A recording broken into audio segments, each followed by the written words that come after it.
Keluaran 17 ayat 8 sampai 12. Kita akan membaca secara bergantian. Perikopnya di situ, kemenangan orang Israel melawan orang Amalek. Ya. Perikopnya, kemenangan orang Israel melawan orang Amalek. Ya. Demikian bunyi firman Tuhan.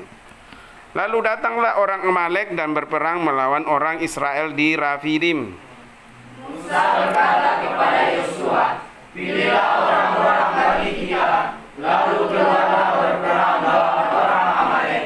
Besok aku akan berdiri di puncak bukit itu dengan megah tongkatku di tanganku. Lalu Yosua melakukan seperti yang dikatakan Musa kepadanya dan berperang melawan orang Amalek. Tetapi Musa, Harun, dan Hur telah naik ke puncak bukit. Dan terjadilah apabila Musa mengangkat tangannya, lebih kuatlah Israel. Tetapi apabila dia menurunkan tangannya, lebih kuatlah Amalek. Sama-sama kita baca ayat 12. Maka penatlah tangan Musa, sebab itu mereka mengambil sebuah batu, diletakkannya lah di bawahnya, supaya ia duduk di atasnya. Harun dan Hur menopang kedua belah tangannya, seorang di sisi yang satu, seorang di sisi yang lain, sehingga tangannya tidak bergerak sampai matahari terbenam. Ayat 13. Demikianlah Yosua mengalahkan Amalek dan rakyatnya dengan mata pedang. Ya.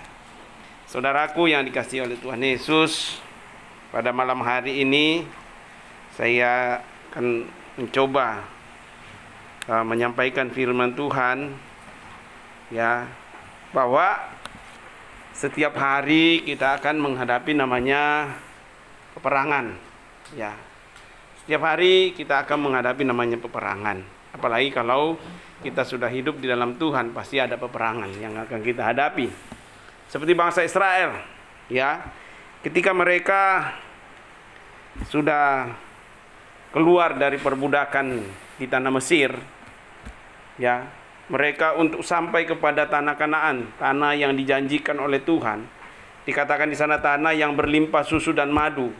Ada kesejahteraan, baik itu jasmani, baik itu rohani. Jadi ketika mereka sudah dibebaskan dari tanah Mesir, dan mereka melewati padang gurun dan untuk sampai kepada menikmati janji-janji Tuhan, ya, tanah Kanaan yang berlimpah susu dan madu, ada hal yang menjadi bagian mereka. Ya, bukan Tuhan semua yang kerjakan. Memang Tuhan yang menyertai mereka, tapi ada bagian bangsa Israel, yaitu berperang melawan bangsa-bangsa yang menduduki tanah Kanaan. Jadi tidak hanya diperoleh begitu saja, tapi ada usaha yang mereka kerjakan untuk bisa menikmati apa yang Tuhan janjikan, ya. Dalam hal ini dikatakan, lalu datanglah orang Amalek dan berperang melawan orang Israel di Rafidim. Musa berkata kepada Yosua, pilihlah orang bagi kita, lalu keluarlah berperang melawan orang Amalek. Besok aku akan berdiri di puncak bukit itu dengan memegang tongkat Allah di tanganku. Ketika kamu mendengar firman Tuhan, firman itu bertumbuh dalam dirimu, dan firman Tuhan itu menghasilkan buah-buah dalam dirimu, bukan hanya menjadi pendengar, tapi tidak pernah ada perubahan di dalam diri kita. Ya, firman itu harus mendarat di hati, tanah hati yang baik, supaya menghasilkan buah-buah di dalam setiap kehidupan kita. Ya, apa gunanya kita mendengar firman Tuhan kalau hanya menjadi pendengar? Ya, berapa waktu saya katakan waktu lalu, harusnya anak-anak pas, anak-anak yang bertumbuh, ya, anak-anak yang sudah menikmati tiap hari firman Tuhan. Ya, kamu harus bertumbuh, mengalami perubahan, dan kamu harus membawa dampak pada orang yang ada di sekitarmu. Ya, firman itu yang mengubahkan hidup kita. Ya, firman itu yang mengubahkan hidup kita, mengubahkan karakter kita, mengubahkan kebiasaan-kebiasaan buruk dalam diri kita. Firman itu yang mengubahkan kita. Kalau kita baca firman Tuhan, mendengar firman Tuhan, tapi karakter kita tidak pernah berubah, kemana firman itu? Tanda tanya besar. Tanda tanya besar. Makanya banyak orang Kristen bertahun-tahun jadi Kristen, tapi hidupnya tidak pernah menghasilkan buah. Jangankan menikmati buah, menghasilkan saja tidak. Mandul. Ya. Tidak berbuah. Tuhan katakan akan ditebang dan dibakar di dalam api. Dikatakan tadi Musa seorang sebagai pemimpin yang dipilih oleh Tuhan untuk membawa bangsa Israel. Ya, kemudian ada orang yang menemani dalam kepemimpinan itu, yaitu Yosua. Musa berkata kepada Yosua, pilihlah ya, orang yang pergi berperang adalah orang pilihan. Ya. Tidak semua orang Israel dibawa untuk berperang, untuk melawan orang Amalek, tapi hanya orang-orang pilihan yang pergi berperang. Tangkap baik-baik. Ya. Hanya orang pilihan ya, yang akan pergi berperang, menjadi prajurit. Ya. Berperang itu resikonya besar. Ya. Bisa kalah, bisa menang. Ya. Makanya yang pergi berperang adalah orang-orang pilihan. Ya. Yang akan menikmati tanah Kanaan adalah orang-orang pilihan. Ya.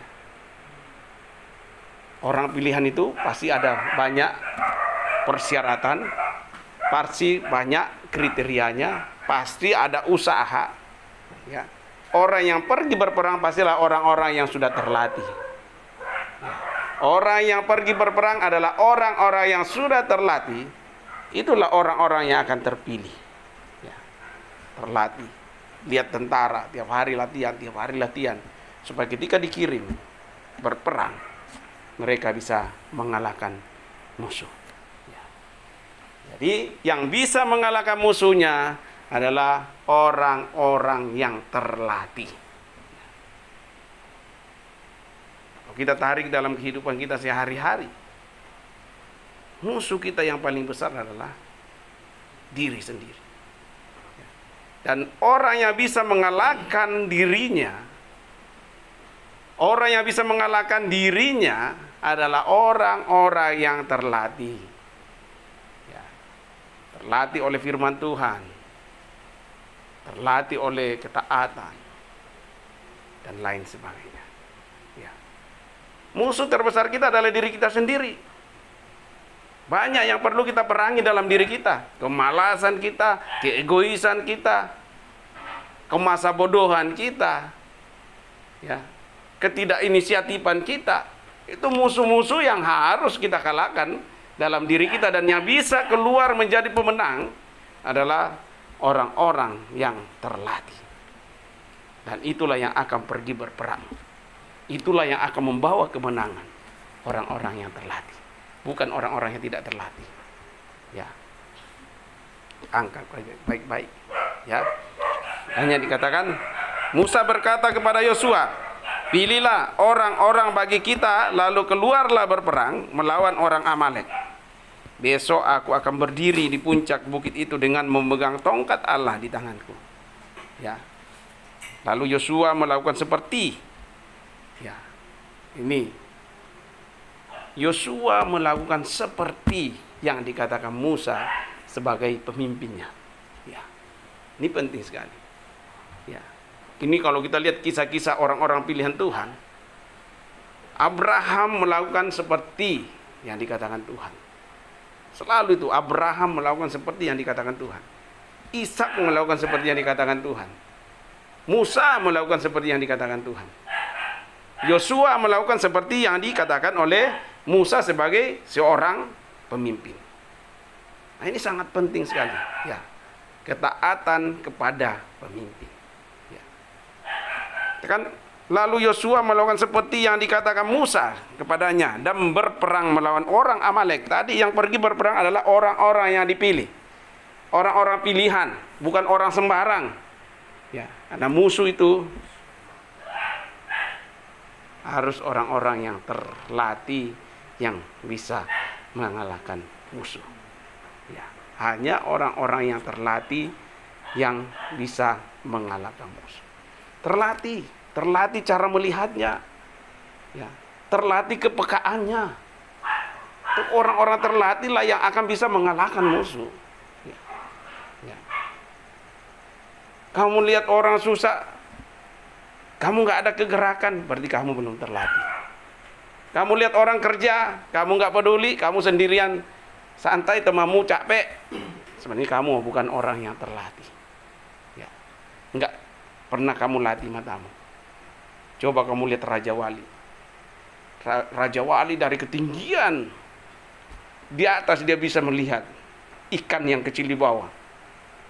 Ketajaman matanya yang terlatih. Ya.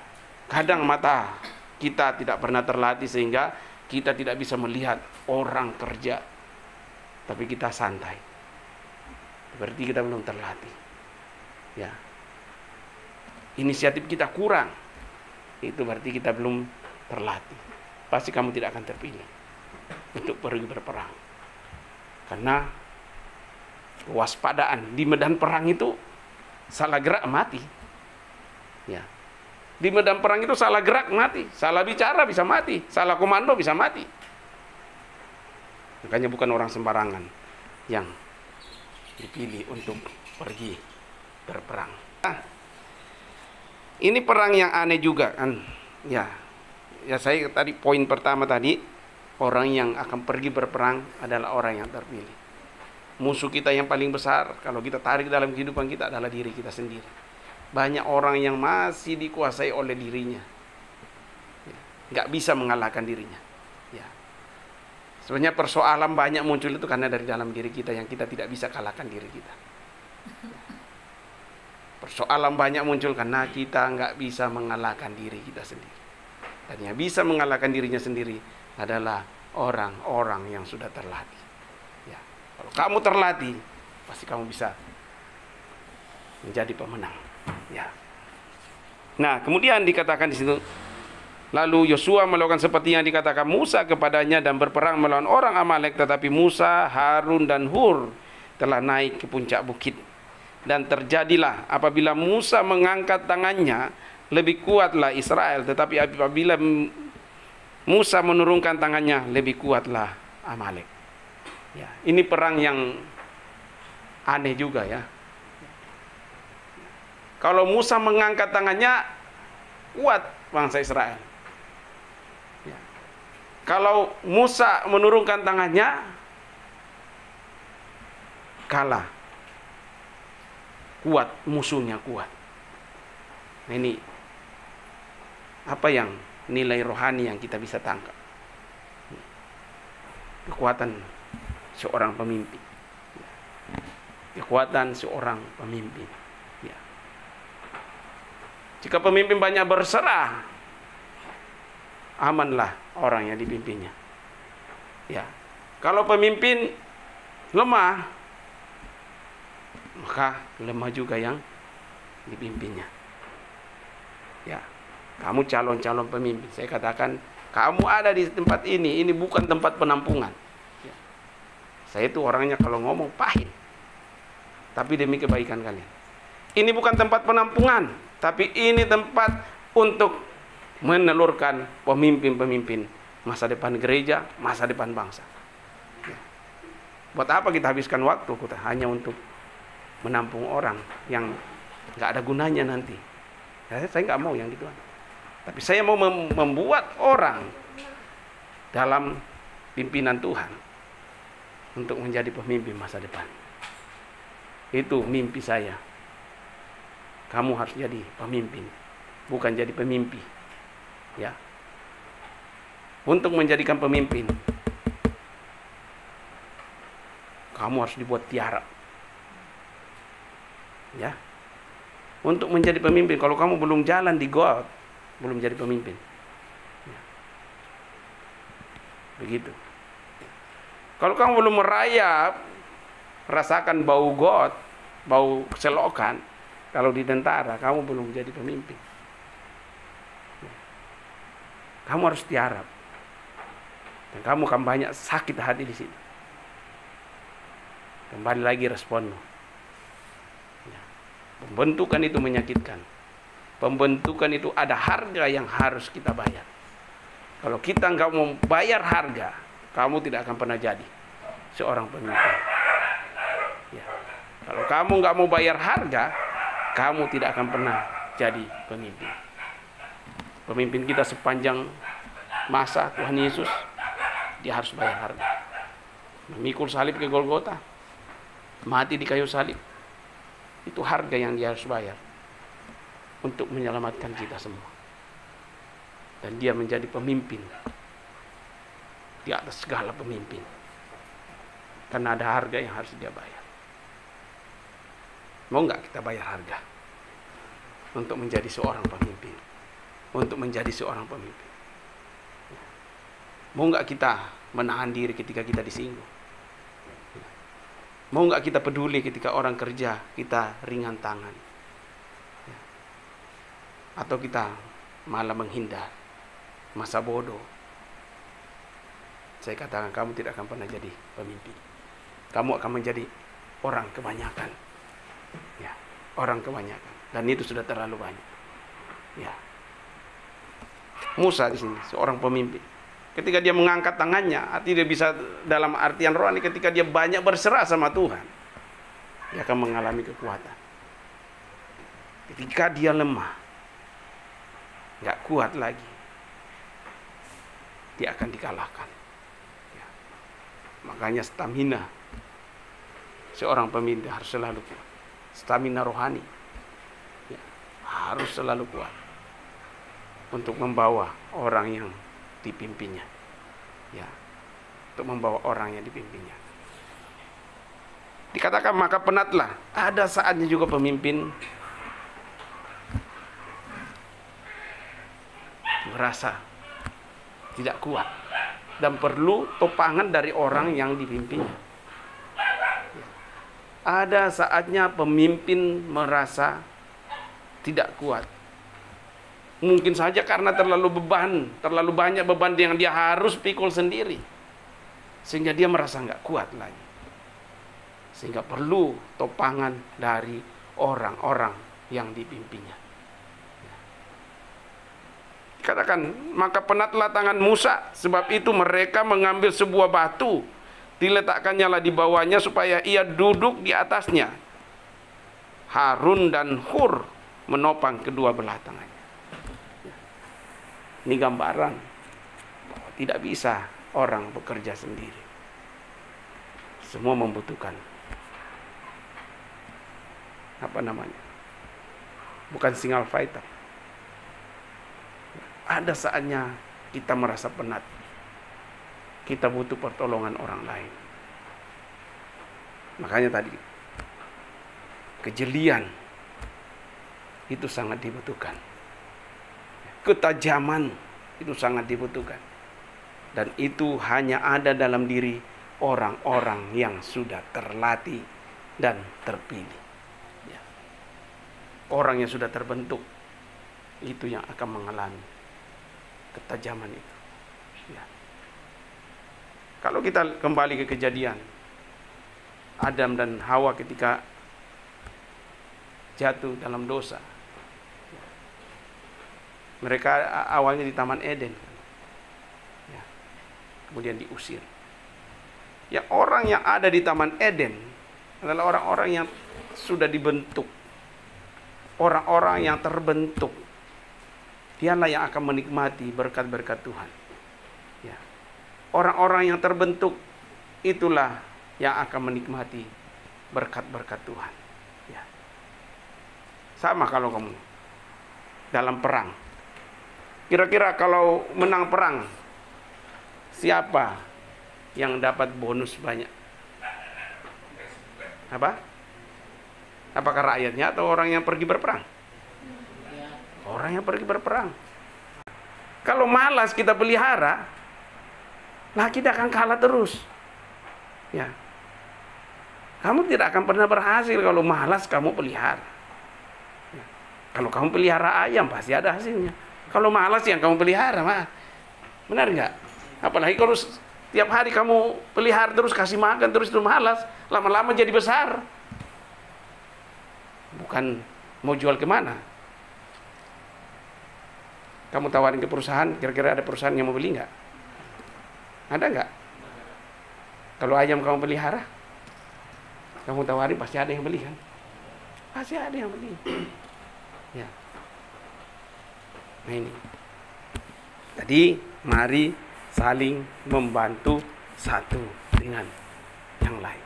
Seperti coba Musa sendiri, kira-kira menang nggak mereka ini? Kalau mereka kalah sama Amalek, bisa nggak masuk di tanah Kanaan? Kan bisa. Ya. Kalau malas kita nggak kalahkan, kita bisa berhasil nggak? Hah? Bisa nggak? Ya. Kalau malas kita pelihara,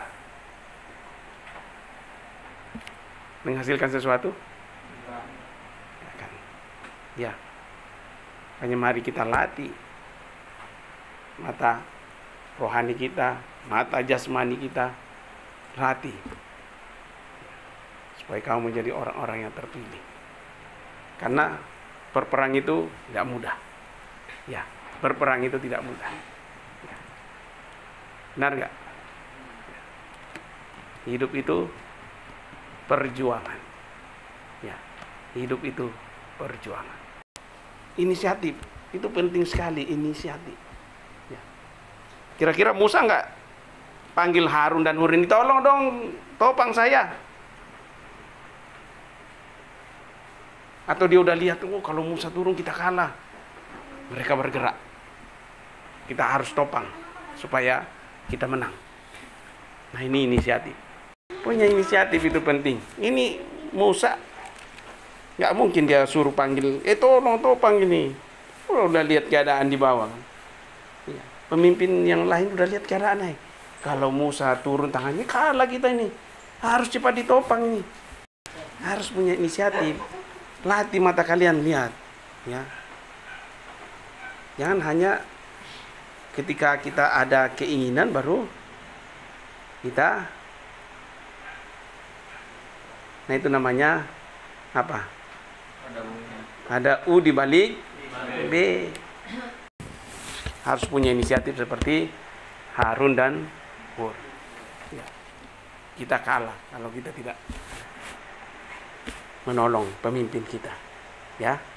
Oke, pertama tadi apa? Ya. Harus orang-orang terpilih yang pergi berperang. Ya.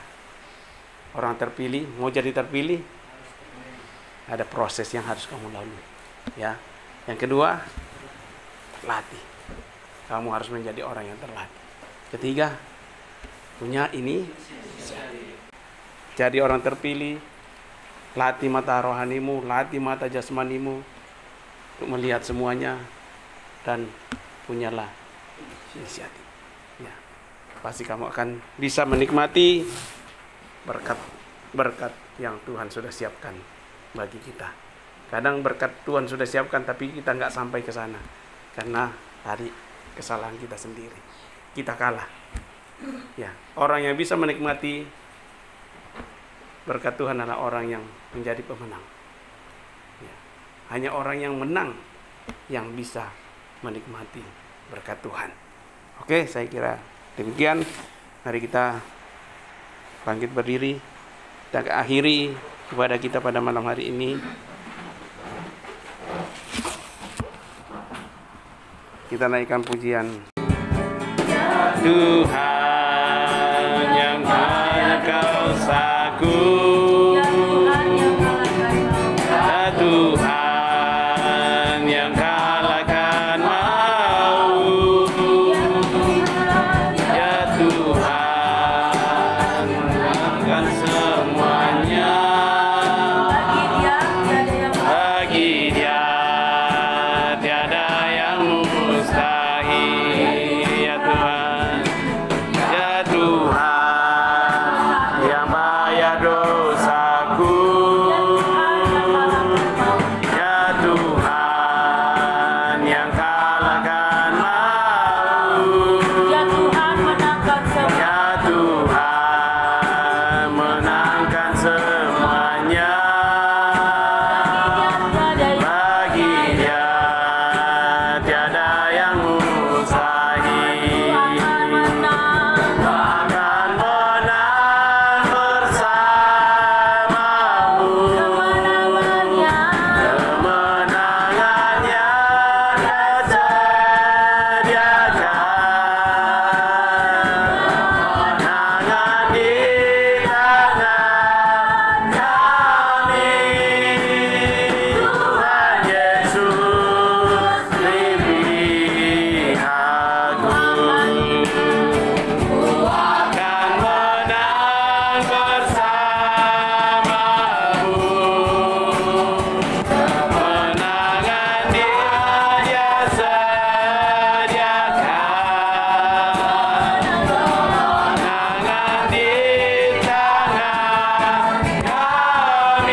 Tuhan, kemenangan itu ada di dalam tangan Tuhan, dan kami akan menerimanya Tuhan ketika kami mau menjadi prajurit yang akan diutus oleh Tuhan.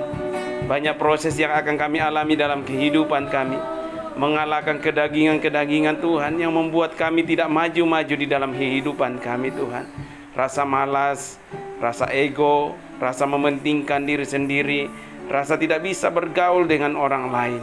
Hancurkan semua itu Tuhan, sehingga kami bisa menjadi pemenang-pemenang di dalam kehidupan ini Tuhan. Biarlah kami peka terhadap keadaan Tuhan, jeli melihat keadaan Tuhan, melatih mata rohani kami, mata jasmani kami Tuhan, untuk melihat jauh ke depan rancangan-rancangan Tuhan dalam kehidupan kami Tuhan. Karena ketika kami mengalami kekalahan, kami tidak akan pernah menikmati janji-janji berkat yang Tuhan telah sediakan bagi kami Tuhan. Terima kasih Bapak, terima kasih Tuhan. Biarlah kami juga punya inisiatif Tuhan, seperti Harun dan Hur yang mau menopang tangan Musa. Itulah yang membawa kemenangan bagi Israel, mengalahkan Amalek. Musuh-musuh dalam diri kami banyak Tuhan. Kami tidak bisa mengalahkannya sendiri. Kami perlu pertolongan orang lain untuk menolong kami, menopang pemimpin kami, sehingga kami bisa berjalan di dalam kemenangan-kemenangan yang Tuhan telah sediakan bagi kami. Terima kasih Tuhan, terima kasih Tuhan. Biarlah kebenaran firman-Mu itu melekat di dalam hati kami, jatuh di tanah hati kami yang baik, sehingga tumbuh buah-buah yang bisa kami nikmati, terlebih menjadi berkat bagi banyak orang lain ketika kami menjadi pemenang-pemenang di dalam kehidupan kami. Terima kasih Bapak, terima kasih Tuhan. Saudaraku yang dikasihi Allah Tuhan, di akhir ibadah kita ini, angkatlah tanganmu, arahkanlah hatimu, dan terimalah berkat yang dari Allah Bapa, Allah yang telah menciptakan kita, menciptakan seluruh isi dunia ini, dan firman-Nya dalam tubuh Yesus Kristus yang selalu bersama dengan kita, yang telah menebus dosa-dosa kita, telah mendamaikan kita dengan Allah yang kudus. Dan ketika Dia kembali ke surga, Dia menyediakan tempat bagi kita semua, dan Dia akan kembali menjemput kita semua. Pada akhirnya kita akan masuk dalam kerajaan-Nya. Selama kita masih ada di dunia ini, Dia telah mengutus Roh Kudus pribadi, akan selalu menyertai kita dalam susah, dalam duka, dalam hal apapun yang kita alami. Ada penghibur Roh Kudus bersama dengan kita, yang akan menyertai kita mulai dari sekarang sampai Maranatha, Tuhan Yesus menjemput kita yang kedua kali. Dalam nama Tuhan Yesus, sama-sama katakan amin.